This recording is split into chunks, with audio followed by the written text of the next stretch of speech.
Hoje eu queria conversar sobre enxaqueca, mas conversar com os meus colegas médicos. Conversar com neurologistas que são generalistas e também com outras especialidades. Vocês sabiam que enxaqueca ela comete cerca de 15% da população brasileira? Isso dá em torno de uns 30 milhões de pessoas. É muita gente. E essas pessoas, esses pacientes, eles estão em todos os consultórios médicos, seja nos consultórios de crianças, nos consultórios pediátricos, uma vez que até 10% da população pediátrica pode ter crises de enxaqueca, e em todas as especialidades que atendem pacientes adultos e adultos jovens. A enxaqueca é muito mais frequente aí no início da juventude, até por volta dos 45, 50 anos. Depois dessa faixa etária, ela vai diminuir. Só que a gente não pode esperar até os 50, 60 anos de idade para ter uma qualidade de vida melhor. Então, a ideia hoje é chamar a atenção desse médico que recebe o paciente muitas vezes até por outra queixa. Ele foi lá numa outra especialidade por outra queixa, mas por algum motivo ele se queixou da sua dor de cabeça. Então é falar para esse médico que está ali naquele momento, aproveitar aquele momento, perguntar um pouco mais sobre essa dor, se interessar um pouco mais por essa dor desse paciente, até para ter uma ideia. Ele não precisa fazer diagnóstico, uma vez que ele não é neurologista, mas para ter uma ideia se essa dor de cabeça pode ser uma enxaqueca. A gente tem alguns critérios, para considerar uma dor de cabeça enxaqueca, uma vez que a enxaqueca é um dos tipos de dor de cabeça. Então, o primeiro deles, geralmente é uma dor de um único lado da cabeça, pode até ser dos dois, mas é muito mais frequente de um só. É uma dor de cabeça latejante, é uma dor de cabeça que dura de 4 a 72 horas, é uma dor de cabeça que pode ser precedida por aura, é aquele paciente que fala que ele vê pontinhos luminosos, piscantes, ou ele perde a capacidade de enxergar de um lado, ou diminui o seu campo visual, ou tem uma sensação de formigamento, de parestesia nos membros. Então, a gente considera isso critério para enxaqueca.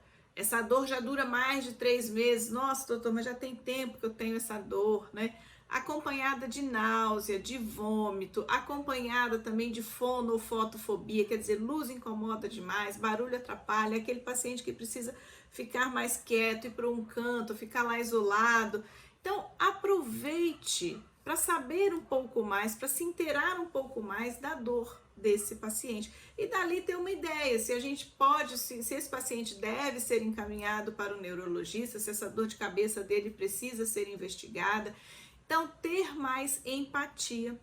É muito comum, às vezes, o paciente, às vezes ele tem 3, 4, 5, 6 médicos diferentes, mas cada um está preocupado muito com um lugarzinho comum, É claro, é a sua especialidade, é a minha especialidade, mas a gente tem que ter, o médico, ele precisa ter esse olhar mais abrangente, esse olhar mais generalista, por mais especialista que ele seja, para poder saber até quando encaminhar esse paciente, quando falar, olha, mais de 3 crises no mês, tá muito, não pode, vamos encaminhar você para o neurologista. Ou, você está tomando remédio mais de 10 vezes no mês, não pode, vamos encaminhá-lo para o especialista.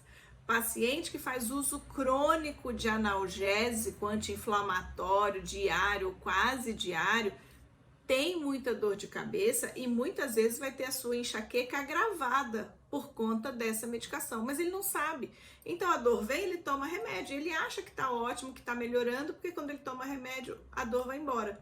Só que essa dor vai embora e ela volta, daí a pouco, num efeito rebote. Então o nosso cérebro trabalha o tempo todo com esse efeito de feedback. Se ele recebe muita medicação analgésica, ele deixa de produzir seus analgésicos e ele vai querer cada vez mais analgésico. Então, o médico que está aí, que não é o especialista em enxaqueca, em dor de cabeça, ficar atento. Seu paciente está fazendo uso de muita medicação para dor, com muita frequência, isso não é legal. Isso pode piorar e atrapalhar e piorar a qualidade de vida dele e atrapalhar muito o tratamento no longo prazo. Porque a dor de cabeça por uso crônico de analgésicos é uma das mais difíceis que a gente tem para tratar.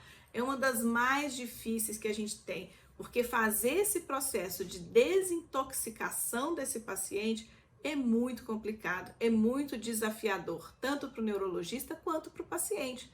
Porque não é simples a gente chegar, aí o paciente foi encaminhado para o neurologista, ele chegou lá, doutor, eu faço uso de muito analgésico, tomo dipirona o dia inteiro, neosaldina o dia inteiro, Dorflex, aí traz aquela lista toda, né? Os triptanos todos, e a minha dor não melhora, claro, não melhora. Mas como que eu falo para ele, para o seu remédio, você não pode tomar mais remédio. Ele não vai me obedecer, aliás, ele nem vai conseguir, por mais que ele queira, porque ele já está acostumado. E na hora que ele parar e interromper drasticamente, vai vir uma dor muito forte e vai exigir dele que ele tome a medicação.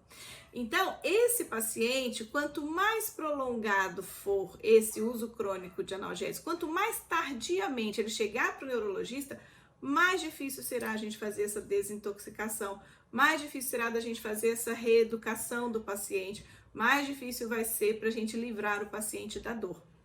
Então, médicos não especialistas no tratamento da dor de cabeça, fiquem atentos. Se o seu paciente está referindo dor de cabeça, se ele tem desses sintomas que eu falei, se ele faz uso crônico de analgésico, encaminhe esse paciente para um neurologista, para que o neurologista possa fazer o diagnóstico correto e instituir o tratamento adequado para esse paciente, que nem sempre vai ser medicamentoso, muitas vezes vai ser tirar medicamento, fazer toda uma higiene aí desse paciente, fazer toda uma educação com esse paciente, fazer com que esse paciente entenda a sua doença, saiba que é uma doença crônica, que é uma doença neurológica, que é uma doença hereditária, que é uma doença que não tem cura, mas que tem tratamento efetivo.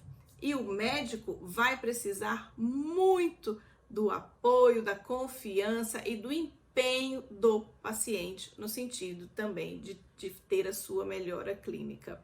Então, a gente hoje tem medicamentos, a gente vive hoje um cenário na enxaqueca, a neurologia como um todo vive um cenário aí de tratamento da enxaqueca muito bom, que a gente não via há muitos anos, né? Então, a última década aí foi uma década que trouxe muitos benefícios para o paciente com enxaqueca, que trouxe essa realidade. Olha, você tem enxaqueca, mas você não é a sua enxaqueca e você pode ter uma qualidade de vida muito boa, apesar de você ser um paciente ou uma pessoa que tem enxaqueca. Então, a gente tem medicações orais que o paciente toma essa medicação diariamente como medicações preventivas para a dor, para diminuir a chance, o risco desse paciente ter dor. Nós temos as medicações injetáveis, né? Aí nós temos duas classes importantes, a toxina botulínica, que foi liberada aí já para uso na enxaqueca, com os melhores níveis de evidência na literatura, então já existe um protocolo fechado, a gente já sabe a dose, a gente já sabe o número de pontos, a gente já sabe o volume de medicação que a gente tem que fazer para esse paciente, e são protocolos feitos a cada 3 meses, fazendo com que exista uma menor liberação de substâncias que causam dor, fazendo com que esse paciente tenha diminuição na frequência, duração e intensidade das crises de dor. Então, a toxina botulínica foi aprovada no Brasil desde 2011, é um divisor de águas na vida do paciente com enxaqueca, porque depois do tratamento ele passa a experimentar uma vida com muito menos dor, com uma frequência muito grande, e essa diminuição de frequência, duração e intensidade faz com que o paciente olhe para ele mesmo e fale: nossa, é bom viver sem dor, é bom acordar e não ter dor de cabeça. Então, existe aí um empenho maior, porque existe uma motivação e existe um empenho maior em se manter bem, em se manter sem dor.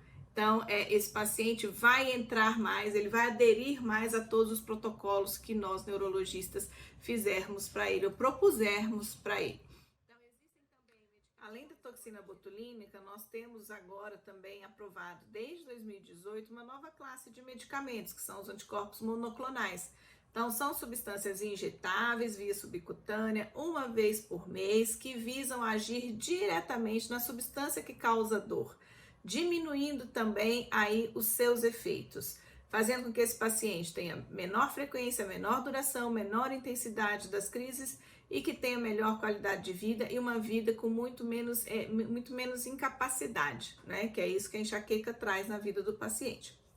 Então, essa era a orientação de hoje, o pedido de hoje a médicos generalistas que ouçam os seus pacientes, valorizem as queixas de dor de cabeça. Se esse paciente preenche critério para enxaqueca, encaminhem o mais precocemente possível esse paciente para o médico especialista, para o neurologista, para que a gente consiga instituir o tratamento o mais rapidamente possível.